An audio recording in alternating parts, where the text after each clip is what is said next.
দর্শক স্বাগত জানাচ্ছি 24 ভয়েসের পক্ষ থেকে। আমি আব্দুর রহমান হীরা এবং এই মুহূর্তে অবস্থান করছি আমরা ঐতিহ্যবাহী গোলাপগঞ্জ উপজেলার ফাজিলপুর গ্রামে এবং আপনাদেরকে আমরা একটি আসাম প্যাটার্নের টঙ্গীগড় দেখাচ্ছি এবং এই বাড়িতে রয়েছে আরেকটি বসতঘর। আর এই বাড়িটি হচ্ছে প্রয়াত বশারত আলী চৌধুরী এবং রিয়াসত আলী চৌধুরী, দুজনই প্রয়াত।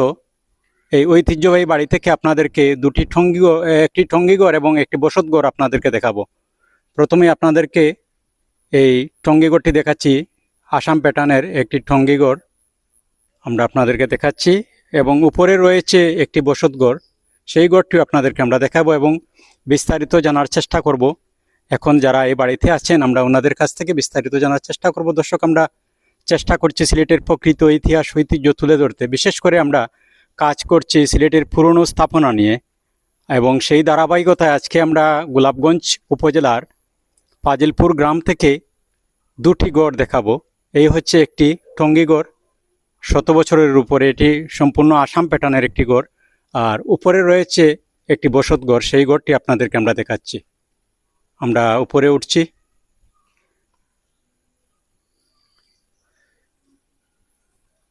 আমরা সিলেটের প্রকৃত ইতিহাস ঐতিহ্য তুলে ধরার চেষ্টা করছি ধারাবাহিকভাবে এবং সেই ধারাবাহিকতায় আজকে আমরা গোলাপগঞ্জ উপজেলার ফাজিলপুর গ্রাম থেকে দুটি গড় দেখাচ্ছি আপনাদের, একটি টঙ্গীগড় আর উপরে রয়েছে একটি বসতঘর, সেই গড়টিও আপনাদেরকে আমরা দেখাবো।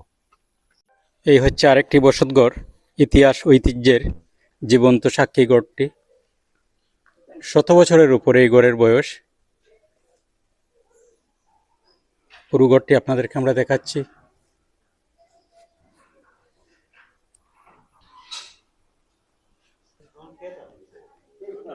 শত বছরের উপরে এই গড়ের বয়স, দুটি আসাম প্যাটার্নের গড়।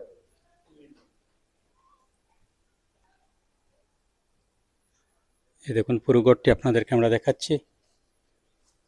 এই গড় নিয়ে বিস্তারিত জানার চেষ্টা করব। এখন যে প্রজন্ম এই বাড়িতে আছেন আমরা ওনাদের কাছ থেকে বিস্তারিত জানব। ঐতিহ্যবাহী গোলাপগঞ্জ উপজেলার ফাজিলপুর গ্রাম থেকে আপনাদেরকে এই গড়গুলো দেখাচ্ছি।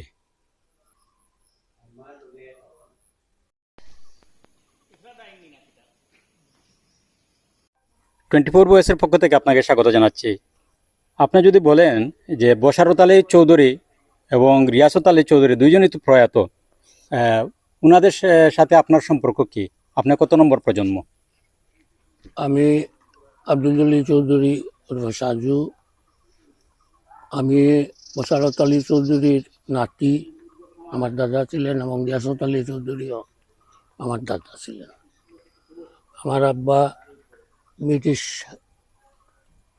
দ্বিতীয় বিশ্বযুদ্ধের সময় একজন সৈনিক ছিলেন। এই গড়টি দুটি কে নির্মাণ করেছেন? যে আমরা দাদার আগের। অসংখ্য ধন্যবাদ। 24 ভয়েসের পক্ষ থেকে আপনাকেও স্বাগত জানাচ্ছি।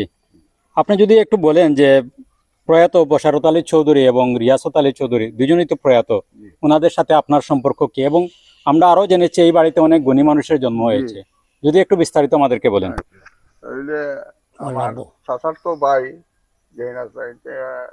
বিমান, বাংলাদেশ বিমানের ম্যানেজার আসলা, এমডি। আরো একজন আসলা ফাইজারের ডাইরেক্টর। আরো একজন আছেন এই পিডিবির ইঞ্জিনিয়ার। আর আরো একজন আসলা আমার ভাই, চাচাতো ভাই উকিল মাসুদুল্লাহ চৌধুরী। আর আমার ভাই আরো একজন আসলা পাকিস্তান পিরিয়ডের সেনাবাহিনী। তো এই গড় দুটি নির্মাণ কে করেছেন? এই গড় দুইটি নির্মাণ করেছেন আমাদের দাদা জনাব রিয়াসত আলী এবং বশারত আলী। তো গড় দুটি কি থাকবে এইভাবে পূর্বপুরুষের স্মৃতি হিসাবে? স্মৃতি হিসাবে রাখা হয়েছে। কিছু কাজকর্ম করা হইব, তবে ওই রকমও থাকবো, কোনো পরিবর্তন হইতে না। অসংখ্য অসংখ্য ধন্যবাদ আপনাদেরকে। আমার নাম হইল গিয়া গৌসুল হাফিজ চৌধুরী সীতার। দর্শক, এ বাড়িতে আরো অনেক গুণী মানুষ রয়েছেন। এজেড আবদুল্লাহ চৌধুরী বাংলাদেশ বিমানের বিএফসিসির ম্যানেজিং ডিরেক্টর। এনামুল হক চৌধুরী, তিনি ছিলেন ফাইজার বাংলাদেশ লিমিটেডের কান্ট্রি ম্যানেজার। ফজলুল হক চৌধুরী, তিনি পিডিবির প্রকৌশলী।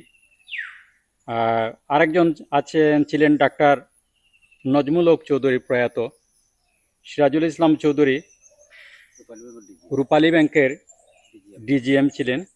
এবং আরেকজন আছেন অ্যাডভোকেট মাসিয়ত উল্লাহ চৌধুরী।